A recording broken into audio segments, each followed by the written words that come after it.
जय श्री कृष्णा। सभी सब्सक्राइबर बंधुओं से विनम्र निवेदन है कि श्रीमद् भगवद गीता के श्लोकों को कृपया शेयर कर ज़्यादा से ज़्यादा लोगों तक पहुंचाएं, क्योंकि श्रीमद् भगवद गीता सनातन धर्म का एक प्रमुख ग्रंथ है जो मानव जीवन के संपूर्ण धर्म दर्शन को सर्वश्रेष्ठ रूप से प्रस्तुत करता है। श्रीमद् भगवद गीता से मिला ज्ञान हमारे दैनिक जीवन को उन्नत बनाता है। अध्याय 3 श्लोक 42। इंद्रियाणि पराण्याहुः रिन्द्रियेभ्यः परं मनः, मनसस्तु परा बुद्धयो, बुद्धे परतस्तु सा। कर्मेंद्रियां जड़ पदार्थ की अपेक्षा श्रेष्ठ हैं। मन इंद्रियों से बढ़कर है, बुद्धि मन से भी उच्च है, वह आत्मा बुद्धि से भी बढ़कर है। तात्पर्य: इंद्रियां काम के कार्यकलापों के विभिन्न द्वार हैं। काम का निवास शरीर में है, किंतु उसे इंद्रिय रूपी झरोखे प्राप्त हैं। अतः कुल मिलाकर इंद्रियां शरीर में श्रेष्ठ हैं। श्रेष्ठ चेतना कृष्ण भावनामृत होने पर ये द्वार काम में नहीं आते। कृष्ण भावनामृत में आत्मा भगवान के साथ सीधा संबंध स्थापित करता है। अतः यहाँ पर वर्णित शारीरिक कार्यों की श्रेष्ठता परमात्मा में आकर समाप्त हो जाती है। शारीरिक कर्म का अर्थ है इंद्रियों के कार्य और इन इंद्रियों के अवरोध का अर्थ है सारे शारीरिक कर्मों का अवरोध। लेकिन चूँकि मन सक्रिय रहता है, अतः शरीर के मौन तथा स्थिर रहने पर भी मन कार्य करता रहता है।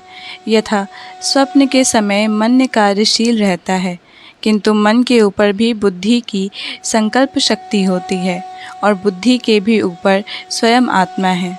अतः यदि आत्मा प्रत्यक्ष रूप में परमात्मा में रत रहे तो अन्य सारे अधीनस्थ यथा बुद्धि, मन तथा इंद्रियां स्वतः रत हो जाएंगे।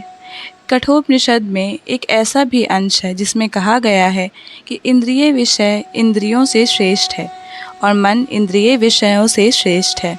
अतः यदि मन भगवान की सेवा में निरंतर लगा रहता है तो इन इंद्रियों के अन्यत्र रत होने की संभावना नहीं रह जाती। इस मनोवृत्त की विवेचना की जा चुकी है। परम दृष्ट्वा निर्वितते, यदि मन भगवान की दिव्य सेवा में लगा रहे तो तुच्छ विषयों से उसके लग पाने की संभावना नहीं रह जाती। कठोपनिषद में आत्मा को महान कहा गया है। अतः आत्मा इंद्रिय विषयों में इंद्रियों, मन तथा बुद्धि इन सब के ऊपर है। अतः सारी समस्या का हल यह है कि आत्मा के स्वरूप को प्रत्यक्ष समझा जाए। मनुष्य को चाहिए कि बुद्धि के द्वारा आत्मा की स्वाभाविक स्थिति को ढूंढे और फिर मन के निरंतर कृष्ण भावनामृत में लगाए रखे। इससे सारी समस्या हल हो जाती है।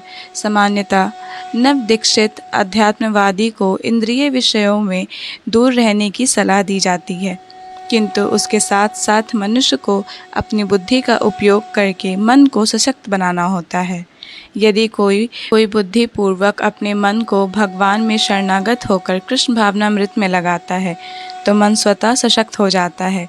और यद्यपि इंद्रियां सर्प के समान अत्यंत बलिष्ठ होती हैं, किंतु ऐसा करने पर वो दंत विहीन सांपों के समान अशक्त हो जाएंगी। यद्यपि आत्मा बुद्धि, मन तथा इंद्रियों का भी स्वामी है, तो भी जब तक इसे कृष्ण की संगति द्वारा कृष्ण भावनामृत में सुदृढ़ नहीं किया जाता, तब तक चलायमान मन के कारण नीचे गिरने की पूरी संभावना बनी रहती है। जय श्री कृष्ण। भगवद गीता के सभी श्लोकों को सुनने और समझने के लिए हमारे चैनल को सब्सक्राइब करें। अगर वीडियो पसंद आया हो तो इसे लाइक और शेयर करें।